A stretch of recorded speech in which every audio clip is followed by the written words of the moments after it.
Standard's afternoon news update. Here are the top stories. Power Ministry plans to set up National Smart Grid Mission by 2014.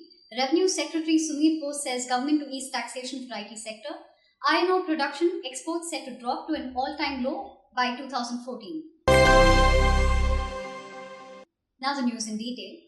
Power Ministry proposes to establish a National Smart Grid Mission by 2014 on the lines of the National Mission for Electric Mobility, launched recently by the Ministry of Heavy Industries.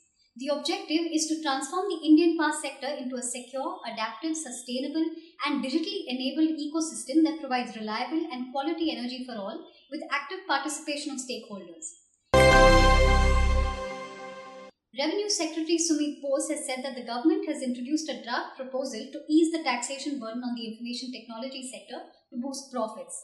Bose said that the government had issued a notification with an objective to curb the disputes related to transfer pricing by relaxing the prevailing norms.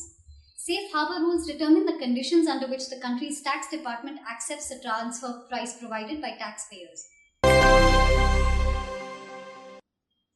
India's iron ore production and exports in 2014 are set to hit an all-time low in the last decade. Production is set to drop by at least 30% to slip to below 100 million tonnes from 135 million tonnes in 2014. Exports are likely to be in single digit to around 8 to 9 million tonnes. This is mainly on account of the ban in Goa, delay in reopening of mines in Karnataka and cap on output in Odisha, among other factors.